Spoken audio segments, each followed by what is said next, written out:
Doctor Álvaro Uribe, muy buenos días. Mire, le habla Arbeid Restrepo. Usted ha sido el hombre más influyente de las 2 últimas décadas en la política colombiana. ¿Qué es lo que más le preocupa a usted de que gane Petro en las próximas elecciones? ¿Y qué opina usted del manejo de la seguridad, del paro en Cali por parte del alcalde Jorge Iván Ospina? A ver, Argo, yo hice una buena gobernación de Antioquia. Comparen esa gobernación con la alcaldía del doctor Petro en Bogotá, para que vean los resultados de uno y otro, porque bien dicen, no, es que Uribe y Petro. No, señor, total diferencia. Segundo, yo fui 8 años presidente, algo mejoró el país. En el gobierno Santos, que se eligió con nuestras tesis, tuve que hacer oposición, porque él se dedicó a hacer otra cosa y cómo mejoró el país.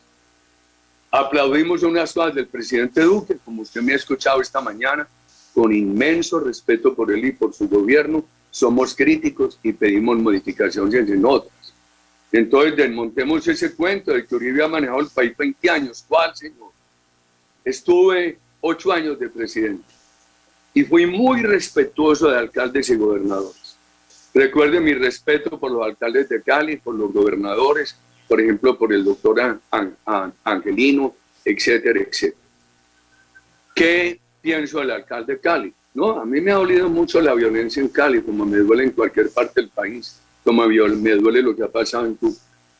Y yo he sido respetuoso del doctor Jorge Iván Ospina, pero no estoy de acuerdo con el manejo que él le ha dado a eso. Él tiene unas ideas sociales, son respetables, pero eso no puede llevar a que, queriendo o no queriendo, finalmente se sea blando frente a la violencia. No quiero hablar de eso.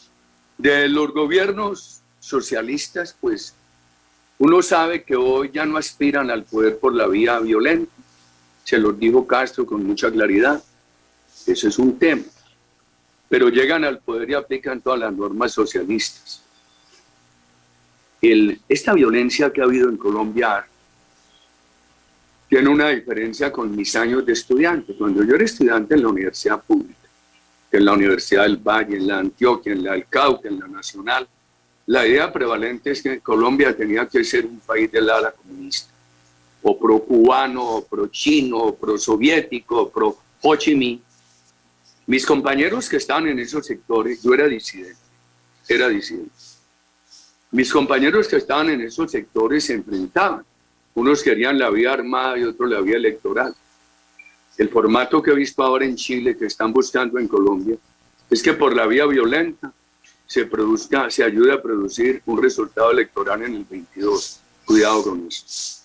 Entonces me dicen, no, pero es que en Colombia no llegaría un gobierno expropiador.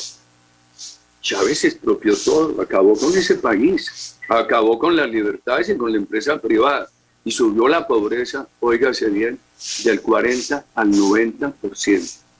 Y sería peor si no fuera porque han salido más de 4 millones de venezolanos de Venezuela. Pero hay otros de esos socialismos muy graves. El de Argentina. El de Argentina no ha expropiado, pero tiene estrangulada la empresa privada hasta el punto de que la volvió inoperante. Entonces no se avanza en lo social. Ese es el tema miedo con la constituyente de Chile. Este señor Correa en el Ecuador. Había unos impuestos bajos y nadie invertía por la hostilidad de Correa frente a la empresa privada. Entonces, yo creo, Armin, que se necesita libertad, economía fraterna, gran empresa privada, política social. ¿Cuál es el temor? Que cuando hay alguna expresión de hostilidad con la empresa privada, y ya este señor candidato, el doctor Petro, ha señalado los sectores a los cuales les tiene ojeriza, pero entonces se crea un gran pánico y se vuelve a la empresa privada inoperante y se deja de producir recursos para la política social. Y esos gobiernos son hostiles con la libertad de medios de comunicación, con el ejercicio de las libertades. A todo eso le temo yo. Esta mañana estaba grabando un video sobre el proyecto que presenté ya, Ley de la República, de la reducción de jornada de trabajo, que bastante le ayuda a los trabajadores y a la economía fraterna. Y dije, en la democracia tenemos posibilidades de encontrar caminos. Hace pocos días hablando, estimado Arbe, con la resistencia cubana, alguien me dijo, bueno, pero es que en Colombia hay inequidades, pero hay democracia. Y nosotros mismos somos críticos de muchos aspectos del presidente Duque y pedimos que se enmiende. Pero en la democracia hay la posibilidad de buscar opciones. En el socialismo todo empeora, estimado Arbe. Ese es mi temor. Un saludo muy especial a todos los de la mesa de trabajo y demás, con mucho cariño. Pero recuerde usted este gran personaje, recuerde este personaje, doctor Álvaro Uribe, pues claro, es nada más... Ya estoy muy viejo y empiezo a tener fallas de memoria. Permítame, yo le recuerdo ahora que está sacando fotos de TVTs, fotos de cuando salíamos casi que vestido de baño, cuando éramos jovencitos, pero usted ha sido mi mentor, mi querido expresidente. Un saludo desde la distancia, porque yo sé que usted me gusta ver así, a mí, distante, desde la distancia, no se quita. Pero a propósito de este personaje, el expresidente, señor Juan Manuel Santos, yo tengo una inquietud, doctor Álvaro Uribe Vélez. Estuvo el expresidente Juan Manuel Santos por allá en la Comisión de la Verdad, pidió perdón por cuando fue ministro suyo de Defensa, mejor dicho, estuvo también descosiéndose allí frente a la Comisión de la Verdad, pidió perdón por los actos de los falsos positivos o vainas extrajudiciales y le extendió la invitación a usted también para que vaya a esa comisión. Usted ve eso muy lejano, por allá ni se aparece, no vamos a contar, digamos, con su presencia en esa Comisión de la Verdad. ¿Usted qué le diría hoy 23 de julio a los colombianos? ¿O allá ni se aparece o de pronto sí? Hombre, voy a repetir lo que le he dicho a muchos colegas de ustedes. Imagínense lo injusto que yo sería. A mí me han preguntado que si hubo falsos positivos.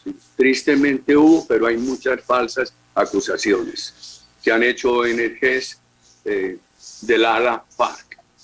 Por ejemplo, Gira Castro de Cepeda, el colectivo de abogados, esa ONG del senador Cepeda, que le ha dado más de 300 millones y le han pagado a los testigos contra mí. Entonces hay mucha falsa acusación. En cuanto a lo que es verdad de falsos positivos, desde que era presidente he demostrado, he sentido todo el dolor y lo he expresado. Me preguntaron que si yo culpaba a los ministros. Dije, no señor, imagínese lo injusto que yo sería si dijera que este señor es culpable porque durante su ejercicio como ministro hubo el 57% de los falsos positivos denunciados. ¿Qué he dicho yo? Separemos los falsos positivos de la seguridad democrática. Yo no sé, yo siempre estoy triste por Colombia. Saber que el atentado contra el presidente Duque y contra la Brigada 30 lo hicieron entre la FARC y un capitán retirado del ejército. O ver estos hechos de Itagüí, de Haití, por Dios, estoy triste. Lo que tengo yo para decirle a los colombianos es lo siguiente. Falsos positivos es una acción criminal y hay mucha falsa acusación distinta a la seguridad democrática que tanto mejoró a Colombia. Yo me he reunido con el padre de Rúa, he hablado con él por teléfono. Me ha pedido otra cita, lo recibo. Y le digo, traiga grabadora, el que quiera, yo no tengo nada para hablar en privado. Siempre, él no sabía, por ejemplo, que yo publiqué un libro en 2012, donde está el capítulo de los falsos positivos, un libro que se llama No hay causa perdida, y cómo lo rechacé, como lo había hecho de presidente, y además cómo exterioricé ahí, escribí desde mi corazón todo el dolor. Pero una cosa que yo tengo para decirles a ustedes, siempre que tuve una queja de las Fuerzas Armadas, procedí con toda la prontitud. Una noche, finales de 2008, llegó el ministro con algunos altos militares a la presidencia y me dijeron que había una investigación que 27 altos oficiales del ejército podían ser responsables de falsos positivos. Uno por posible involucramiento criminal. Los otros por laxitud en la aplicación de protocolos. Era un tema administrativo, pero que podía conducir a daños. Por iniciativa mía, motu propio, dije, ¿no? Ya tarde la noche, váyanse a dormir, yo tomo la decisión de titular y la comunico a las 7 de la mañana. Así actué siempre, de inmediato. Por ejemplo, cuando yo empezaba el gobierno, que hubo casos como Guaitarillo, el caso de allá del Tolima, del Cañón de Anaimo, siempre dije, todo se publica. Ustedes están en Cali. Yo tomé desde el 2003 una decisión. Cuando dijeron, no, es que el gobierno Uribe, las Fuerzas Armadas están asesinando campesinos inocentes. La decisión que tomé fue, el CTI produce un decreto, acompaña a los operativos militares. Lo declararon ilegal, pero exigí que cada que hubiera una baja, estoy hablando de 2003, el cadáver lo tuviera que recoger, levantar el CTI de la Fiscalía, no las Fuerzas Armadas. Y en el 2006, ustedes recordarán, usted está muy joven, ese incidente tan grave, bochornoso, entre policía y ejército en Jamundí. Era pocos días antes de mi reelección. Me dijeron, hombre, de enfrentar eso ahora, dejémoslo para después. No, señor, de inmediato. Primero el interés superior del país, después mis intereses políticos. Se publicó, se le comunicó al país. Tomé la decisión de que no lo podía investigar la justicia penal militar, sino la ordinaria. La ordinaria. Enseguida Camilo Ospina, que era el ministro, firmó un acuerdo sobre el cual me criticó mucho el gobierno que me siguió. Paradojas. Que decía, cualquier baja la investiga no la justicia penal militar, sino la justicia ordinaria. Eso ha dado pie a que muchos digan, Uribe acabó con la justicia penal militar. Se hizo por transparencia, porque hubo mucho abuso de la fiscalía. Con ese ejercicio de iniciar la investigación, toda baja la volvían un falso positivo. Muy injusto, muy injusto. Pero esto entonces alguien me dice, ¿usted creía en la denuncia de falsos positivos? A uno le es muy difícil creer eso, porque uno siempre piensa bien de las Fuerzas Armadas, yo que las quiero tanto. Entonces, creyera o no creyera, siempre actué a tiempo, querido amigo. Yo recuerdo, si me voy más adelante, también aquel finales de 2008, llego a la sede de Naciones Unidas en Bogotá y hay un capitán del ejército. Y me dice, miren, en la brigada de Ocaña lo que había era colusión con el narcotráfico y a asesinar unos campesinos para dar la apariencia de que se combatía el narcotráfico y había colusión con el narcotráfico. No guarden silencio. En la puerta de la oficina de Naciones Unidas en Bogotá le comuniqué al país y esas personas están condenadas. Cuando ya iba a terminar el gobierno, y con esto concluyo, apareció a la oficina de la presidencia el delegado de la Alta Comisionada de Naciones Unidas de Derechos Humanos y me dijo, en los últimos 2 años muy buenas noticias, solamente 4 quejas, y le dije, no son buenas, debería haber 0 quejas, y me dijo, es que estas 4 no las han sustentado. Entonces esto para decir, hubo falsas acusaciones y hechos verdaderos de falsos positivos. Yo tomé todas las medidas en tiempo oportuno y primera vez que digo esto, a mí me era muy difícil creer que había falsos positivos por mi afecto a las Fuerzas Armadas. Nunca pensé eso. Estoy muy triste que un capitán del ejército retirado haya dirigido el atentado contra el presidente en asocio de FARC desde Venezuela y el atentado contra la brigada de Cúcuta. Estoy muy triste que haya soldados de Colombia vinculados a los hechos de Haití. Me daba mucha dificultad creer que había falsos positivos, pero siempre por precaución y por transparencia actué a tiempo, querido amigo. ¿Siente usted, presidente, el peso ya de los años en el ejercicio de la política como para dar un paso al costado?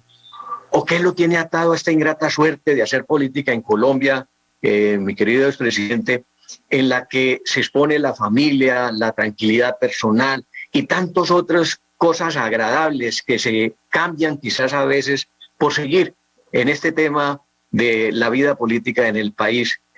¿No siente picazón, expresidente, cuando observa a los demás expresidentes como relajados y viviendo una vida más tranquila? Si yo fuera periodista, queridos amigos, estaría igualmente activo, no les quepa la menor duda. Tomás Uribe, hombre, los hijos míos hablan de política, hacen empresa privada, crecieron trabajando, ha sido una norma en mi familia. Procedió con honorabilidad, lo acaba de decir el Consejo de Estado, pero han cumplido la palabra. Tomás dijo, no, por el hecho de que yo hable, no quiere decir que estoy aspirando. Aquí estamos haciendo un partido político, el Centro Democrático, para trabajar por la seguridad, por la inversión privada, por la política social, por una Colombia sin odio de clases. Esa es la meta. Me pregunta usted por qué sigo. Hombre, es que la política mía no ha sido un hobby, ni ha sido una idea de ambiciones, ni ha sido una ocurrencia de ambiciones, de vanidades. Yo le quiero recordar que estaba leyendo un libro de una señora de Nigeria tan importante, un pequeño, un opúsculo muy importante, que se llama No hay única historia. Entonces, esa historia que han querido vender sobre mi persona tiene otras historias. Por ejemplo, yo nazco en el 52, me crió en la zona cafetera de Antioquia. Mis padres vivíamos en una finca de café, caña, panelera, ganado, muy jóvenes. Cuando yo nací, mi padre tenía 19 años y medio. Mi madre acababa de cumplir 20 años. Había sido la mejor estudiante de la presentación. No fue a la universidad por casarse. Muy afligidos por la violencia. Imagínense, un día mataban 10 liberales, al otro día asesinaban 10 conservadores. Por eso luchaban por el Frente Nacional y por los derechos políticos de la mujer. Mi madre, líder en esos pueblos, de las primeras mujeres elegidas, presidente del consejo, me llevaba de la mano. Después todo ese nacimiento de las guerrillas marxistas, el sufrimiento nuestro en el campo, mi lucha como disidente en la universidad pública. Yo recuerdo que era de los poquitos que enfrentaba lo del Che Guevara. Y ahora que veo ya retrospectivamente todo lo que fueron lo que fue el paredón de Cuba y esa castración a 4 generaciones de cubanos, veo que yo tenía la razón. La verdad, esa campaña tan difícil mía en el año 2000-2002, yo en un momento fui la única voz política colombiana contra el Caguán, con todo el respeto al presidente Pastrana. O sea que esta carrera política mía no está asignada por la ocurrencia de la vanidad o de la ambición, sino por un compromiso con la democracia colombiana. Siempre me preocupa.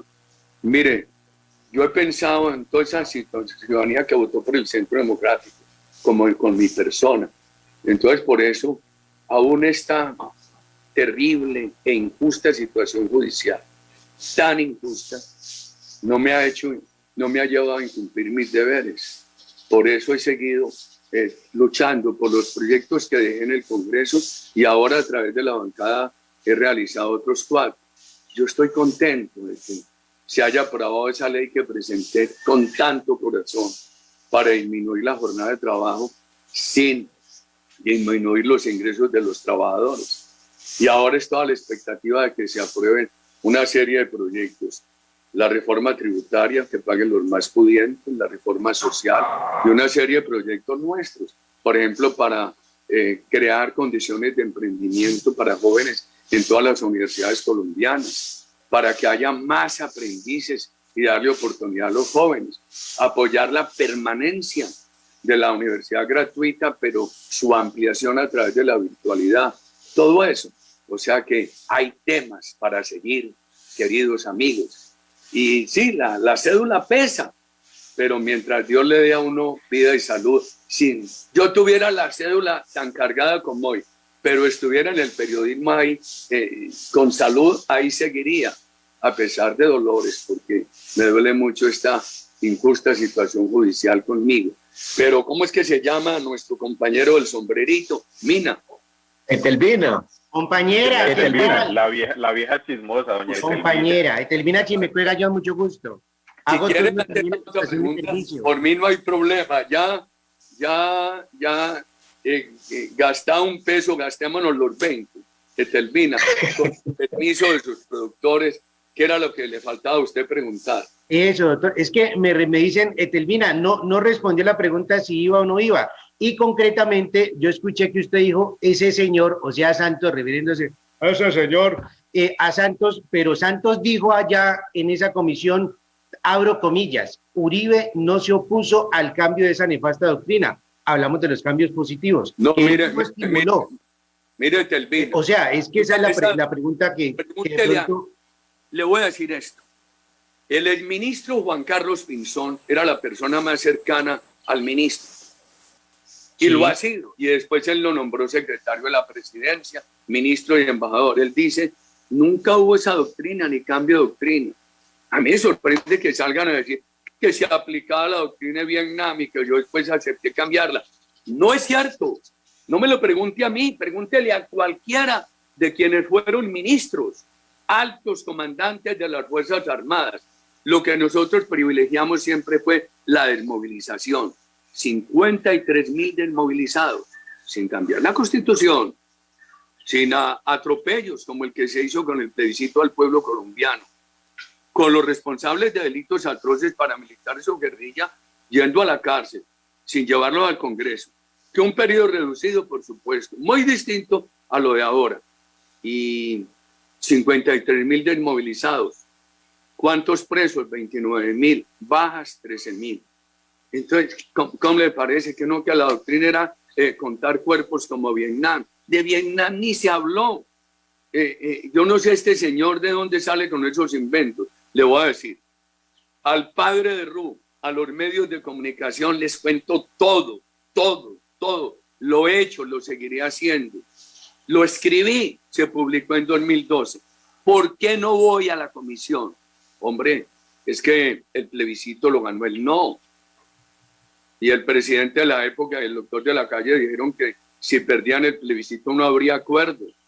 Y la noche que él no ganó el plebiscito, yo fui uno de los voceros y dijimos, no nos oponemos a acuerdo con FARC. Lo que pedimos es que haya una modificación de textos que obedezca a un pacto nacional. Y lo negaron.